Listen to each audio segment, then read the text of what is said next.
नमस्कार दोस्तों, मैं आपका फिर से एक बार स्वागत करता हूं इस चैनल पर।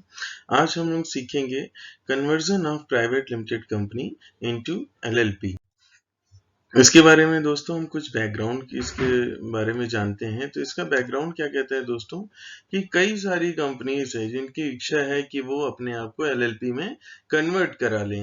एलएलपी में कन्वर्ट कराने से क्या होगा दोस्तों, उनको जो भी रूल्स एंड रेगुलेशंस हैं वो बहुत ही आसान तरीके से वो लोग कर सकते हैं और अपने बिजनेस को बहुत ही इजी वे में चला सकते हैं दोस्तों। कन्वर्जन ऑफ कंपनी अगर आप करते हैं एलएलपी में, तो आपको क्या क्या वो डिफरेंट टैक्स बेनिफिट देता है। तो सबसे पहला टैक्स बेनिफिट देता है दोस्तों, वो है इनकम टैक्स बेनिफिट। दूसरा जो है बेनिफिट देता है वो है डिविडेंड डिस्ट्रीब्यूशन टैक्स। और जो तीसरा बेनिफिट है दोस्तों वो है मिनिमम अल्टरनेटिव टैक्स बेनिफिट। तो ये तीन तरीके के बेनिफिट आपको मिल जाते हैं अगर आप एक कंपनी को एलएलपी फॉर्म में कन्वर्ट करते हैं। दोस्तों आइए जानते हैं कुछ और बैकग्राउंड के बारे में, जिसमें आपको बताते हैं कि एलएलपी जो है, एलएलपी एक 2008 से गवर्न होता है। ये क्या होता है, एक अल्टरनेटिव फॉर्म होता है कॉर्पोरेट बिजनेस करने का। जो क्या होता है, एक एलएलपी और कंपनी और पार्टनरशिप फर्म का एक कॉम्बिनेशन है, जिसको हम लोगों ने एलएलपी का रूप दिया हुआ है। इसमें क्या होता है कि जब कोई भी एक एलएलपी बन जाती है तो एक बॉडी कॉर्पोरेट कहलाती है। मतलब ये कि जैसे एक प्राइवेट लिमिटेड कंपनी हमेशा चलती रहती है, वैसे ही ये एक एलएलपी भी परपेचुअल सक्सेशन का काम करती है, मतलब हमेशा चलने वाली चीज होती है। ये एक लीगल एंटिटी के रूप में फॉर्म होती है, जिससे इसके पार्टनर्स और डेजिग्नेटेड पार्टनर्स अलग होते हैं। मतलब लॉ की नजरों में जो इसके पार्टनर हैं या डेसिग्नेटेड पार्टनर हैं वो अलग ट्रीट होंगे और एलएलपी अलग ट्रीट होगी। इसलिए कहा जा सकता है कि एलएलपी जो है अपने नाम से एसेट और परचेज कर सकती है और उसी के नाम पर लायबिलिटी बुक कर सकती है। और मेंबर्स या डेसिग्नेटेड पार्टनर सिर्फ उसी चीज के लिए लायबल होंगे जितना उन्होंने कंट्रीब्यूशन अमाउंट देने के लिए वादा किया है एलएलपी एग्रीमेंट में। आइए जानते हैं दोस्तों कुछ इसके बेनिफिट्स के बारे में। तो देखिए इंसान कितना खुश नजर आ रहा है बेनिफिट्स जानने के लिए। पहला इसमें बेनिफिट क्या है दोस्तों, कि इसमें नंबर ऑफ पार्टनर्स की कोई भी लिमिट नहीं होती है। प्राइवेट लिमिटेड कंपनी में जो आपके शेयर होल्डर होंगे उसके लिए नंबर प्रेस्क्राइब किए गए हैं, उस नंबर से ज्यादा प्राइवेट लिमिटेड कंपनी में मेंबर नहीं हो सकते। दूसरा बेनिफिट क्या है दोस्तों, जिस प्रकार प्राइवेट लिमिटेड कंपनी में आपको minimum number of meetings, board meetings hold करनी होती है एक साल में, वो और जो स्टैट्यूटरी रजिस्टर बनाने होते हैं वो आपको यहाँ पर बनाने की आवश्यकता नहीं है। जब भी दोस्तों प्राइवेट लिमिटेड कंपनी कन्वर्ट होती है एलएलपी में, तो वहां पर कोई भी जो ट्रांसफर के केस में, एसेट लायबिलिटी ट्रांसफर के केस में जो स्टैम्प ड्यूटी लगती है वो यहाँ पर नहीं लगती दोस्तों। आइए जानते हैं कुछ और बेनिफिट्स के बारे में। जैसे कि मैंने अभी आपको ऊपर बताया है, पहला कि इसमें कोई भी नंबर के ऊपर रिस्ट्रिक्शन नहीं है। तो दोस्तों एक एलएलपी में आप कितने भी नंबर रख सकते हैं, जबकि प्राइवेट लिमिटेड कंपनी में आपको 200 मेंबर तक रिस्ट्रिक्ट किया गया है। नेक्स्ट बेनिफिट क्या है दोस्तों, कि जब भी एक कंपनी को हम एलएलपी में कन्वर्ट करते हैं तो उसमें तीन तरीके के टैक्स बेनिफिट होते हैं, जो है income tax, dividend distribution tax या आपको मिनिमम अल्टरनेटिव टैक्स। एक और बेनिफिट है दोस्तों, इसमें बहुत ही कम कंप्लायंस करने होते हैं। एक साल में सिर्फ दो फॉर्म जाते हैं, फॉर्म 8 एंड फॉर्म 11, जिसको हम एनुअल रिटर्न और statement of account and solvency कहते हैं। सातवां बेनिफिट क्या है दोस्तों, इसमें कोई भी मिनिमम कैपिटल की रिक्वायरमेंट नहीं होती है। और लास्ट बेनिफिट है दोस्तों, इसमें कोई भी ऑडिट कराने की जरूरत नहीं है अगर आपका कंट्रीब्यूशन अमाउंट 25 लाख तक है या आपकी टर्नओवर 40 लाख रुपए तक है। आइए जान लेते हैं इसकी कुछ डिसएडवांटेज के बारे में कि इसमें क्या डिसएडवांटेज होता है। इसमें पहला क्या होता है, अगर आपने ये 2 कंप्लायंस नहीं करे तो इसमें क्या दोस्तों, पर डे के 100 रुपए की नॉन फाइलिंग की पेनल्टी चार्ज होती रहती है अनलिमिटेड डेज के लिए, जब तक आप ये फॉर्म फाइल नहीं कर देते हैं। दूसरा क्या होता है, इसमें हायर इनकम टैक्स रेट होता है। जैसा कि आपने कुछ दिन पहले देखा होगा, हमारे फाइनेंस मिनिस्टर ने जो प्राइवेट लिमिटेड कंपनी के लिए टैक्स रेट कम कर दिया, इनकम टैक्स रेट, जबकि एलएलपी के लिए आज भी वही रेट रखा हुआ है दोस्तों। तो आइए जानते हैं दोस्तों इसके प्रोसीजर के बारे में कि कैसे एक प्राइवेट लिमिटेड कंपनी को एलएलपी में कन्वर्ट किया जाता है। तो दोस्तों इसका सबसे पहला स्टेप क्या होता है, ऑब्टेनिंग डिन नंबर।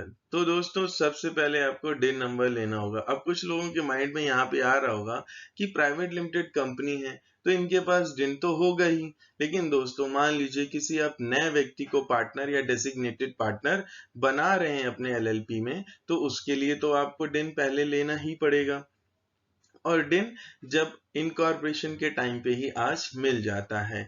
दूसरा दोस्तों, आपको डिन लेने से पहले डीएससी होना, जो भी डेसिग्नेटेड पार्टनर है, क्योंकि उनके डिजिटलाइज साइन होते हैं फॉर्म में, तो उससे आपको डीएससी लेना मैंडेटरी है डिन लेने से पहले। दूसरा दोस्तों क्या है, आपको प्राइवेट लिमिटेड कंपनी एलएलपी के रूप में कन्वर्ट हो रही है, तो जो बोर्ड ऑफ डायरेक्टर्स होते हैं उनका डिसीजन बड़ा मैटर करता है। तो आपको मैं एक मीटिंग बुलानी होगी और वहां पे जो भी नेसेसरी रेजोल्यूशंस होंगे वो दोस्तों आपको वहां पर पास करने होंगे, जो कि बाद में एमसीए के साथ फाइल। इसके बाद दोस्तों तीसरा स्टेप क्या होता है, आपको प्राइवेट लिमिटेड कंपनी को एलएलपी में कन्वर्ट करना है, तो आपको नेम अप्रूवल लेनी होगी, जो कि एमसीए से ली जाती है। आजकल सीआरसी ने सारा इनकॉर्पोरेशन का काम कर रहा है। तो दोस्तों आप रन फॉर्म के थ्रू इस नेम को रिजर्व करा सकते हैं और इसके लिए नेम अप्रूवल सर्टिफिकेट प्राप्त कर सकते हैं। इसके बाद दोस्तों आपको एक फॉर्म, आजकल कॉम्बिनेशन सारी चीजों का एक फॉर्म बना दिया गया है, इसमें फिलिप फॉर्म बोलते हैं एलएलपी के लिए। और फिलिप फॉर्म में क्या होता है, जिस दिन से आपको नेम अप्रूवल मिल जाता है उससे 3 महीने तक आपका नेम रिजर्व रहता है। तो इस 3 महीने के अंदर आपको ये फॉर्म फाइल करना होता है। इसमें दोस्तों कुछ डॉक्यूमेंट्स जो है अटैच करके भेजे जाते हैं। जैसे पहला क्या है कि रजिस्टर्ड ऑफिस जहां पे भी आप एलएलपी का रखेंगे वहां का proof of address. Proof of address क्या होता है दोस्तों, इलेक्ट्रिसिटी बिल हो गया, कोई भी यूटिलिटी बिल, वो किसी के नाम पे भी हो सकता है, बस उससे क्या होता है एक एनओसी लेनी होती है। दूसरा दोस्तों सब्सक्राइबर शीट, जो भी आपके इसमें डेसिग्नेटेड पार्टनर या पार्टनर बनते हैं उनसे हमको क्या करना होता है, जितने भी ये आपके कंट्रीब्यूशन अमाउंट के लिए हामी भरते हैं उससे एक सब्सक्राइबर शीट में इंक्लूडिंग कंसेंट के साथ हमको साइन कराना होता है। तीसरा दोस्तों proof of identity and address of designated partner. Proof of identity क्या होता है दोस्तों, इसमें आपका डीएल, वोटर आईडी, पासपोर्ट, आधार कार्ड आता है। और प्रूफ ऑफ एड्रेस क्या होता है दोस्तों, जैसे मोबाइल का पोस्टपेड बिल हो गया, इलेक्ट्रिसिटी बिल हो गया, या कोई भी यूटिलिटी बिल हो गया, जैसे गैस बिल हो गया, वाटर बिल हो गया। चौथा दोस्तों आपको एक नो ऑब्जेक्शन सर्टिफिकेट लेना होगा बोर्ड रेजोल्यूशन। जैसे एक existing company private limited company LLP में जा रही है, तो जितने भी इसके मेंबर्स वगैरह होंगे या बोर्ड ऑफ डायरेक्टर्स होंगे उनसे एक एनओसी फॉर्म में बोर्ड रेजोल्यूशन भी इसमें अटैच होके जाता है। इसके बाद दोस्तों कंपनी के जो भी मतलब details of companies in which partner is a director, सारे डायरेक्टर्स की डिटेल जो पार्टनर्स बनेंगे वो भी जाती है इसमें अटैच होके। पांचवा दोस्तों filing of application for conversion into LLP. अब क्या होता है दोस्तों, हमने फिलिप फॉर्म फाइल करते हैं, बट फिलिप फॉर्म के साथ एक अटैच फॉर्म जाता है, उस फॉर्म का नाम है फॉर्म 18। तो फॉर्म 18 जो है फिलिप फॉर्म के साथ अटैच होके इसमें फाइल किया जाता है। इस फॉर्म 18 में क्या क्या डॉक्यूमेंट जाते हैं दोस्तों, तो सबसे पहले स्टेटमेंट ऑफ शेयर होल्डर। जो भी प्राइवेट लिमिटेड कंपनी कन्वर्ट होगी एलएलपी में तो ऑलरेडी जो शेयर होल्डर्स थे उनकी लिस्ट आएगी। एक एसेट और लाइबिलिटी, जो भी अभी प्राइवेट लिमिटेड कंपनी ने बिजनेस किया, जो भी एसेट खरीदी, जो भी लाइबिलिटी खरीदी, अब वो एलएलपी के नाम पे ट्रांसफर होगी, तो इसको एक चार्टर्ड अकाउंटेंट या ऑडिटर कह सकते हैं, जो भी ऑडिटर वहां पर है वो सर्टिफाई करके स्टेटमेंट देता है। तीसरा दोस्तों, जितने भी क्रेडिटर होते हैं हमें उनकी कंसेंट लेनी होती है, क्योंकि हो सकता है मान लीजिए आप प्राइवेट लिमिटेड कंपनी से एलएलपी में कन्वर्ट होना चाह रहे हैं, लेकिन आपके क्रेडिटर जो है आपको एलएलपी फॉर्म में बिजनेस करने से आपको माल नहीं देना चाहते, तो उनकी हमको कंसेंट लेनी होती है। फिर दोस्तों, जो भी आपने बिजनेस किया उससे रिलेटेड कंपनी ने जो भी इनकम टैक्स रिटर्न फाइल करी होगी तो उसकी एक्नॉलेजमेंट भी साथ में जाती है। इसके बाद दोस्तों क्या होता है, आरओसी जो है आपको सर्टिफिकेट ऑफ इनकॉर्पोरेशन इश्यू कर देता है फॉर्म नंबर 19 में।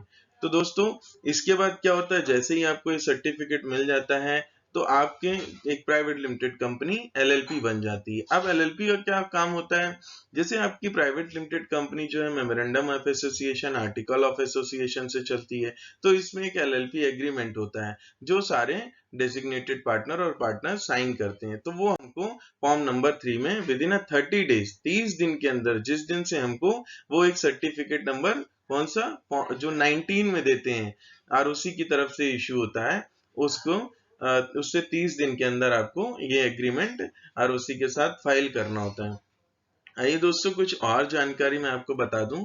आरओसी कह रहा हूँ, मिनिस्ट्री ऑफ कॉर्पोरेट अफेयर्स ने ना एक बड़ा ही अच्छा इनिशिएटिव निकाला है नए बिजनेसमैन के लिए, जो कि 23 फरवरी 2020 को निकाला गया था। इसमें क्या है, 3 सेंट्रल गवर्नमेंट की मिनिस्ट्री जो है मिलके एक साथ आपको 10 सर्विस ऑफर कर रही हैं।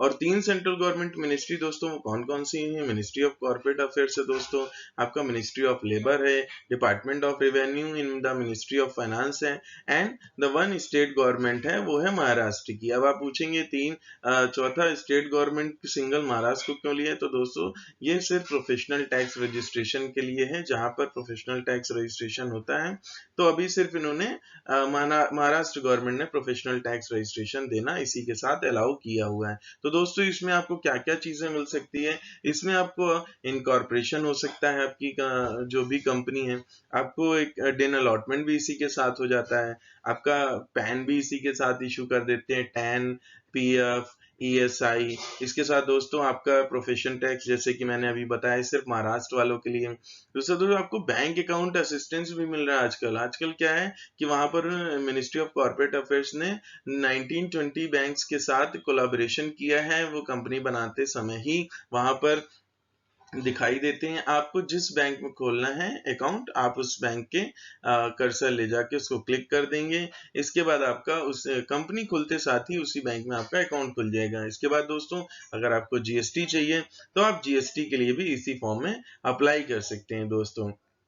तो दोस्तों मैं एक कंसल्टेंट हूँ और एक छोटी छोटी जानकारी अपने बिजनेस जो भी मेरे क्लाइंट्स हैं मैं उनको देता रहता हूँ। तो ये प्रोनेंस कंप्लाइंफाई एलएलपी की तरफ से मुझे इनवाइट किया गया था, तो मैंने दोस्तों आज ये आपको थोड़ी सी जानकारी दी है।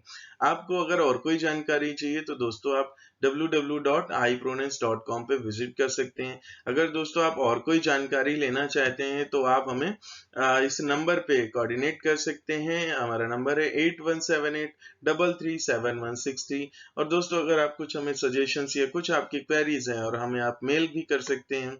हमारी मेल है info@ipronence.com। थैंक यू दोस्तों, तब तक के लिए बहुत बहुत धन्यवाद। आप मैं छोटी छोटी चीजें आपके लिए लाता रहूंगा। कोई भी आपको सजेशन है, कोई भी क्लैरिफिकेशन देनी है हमें, आप हमको इस माध्यम से पहुंचा सकते हैं। धन्यवाद दोस्तों।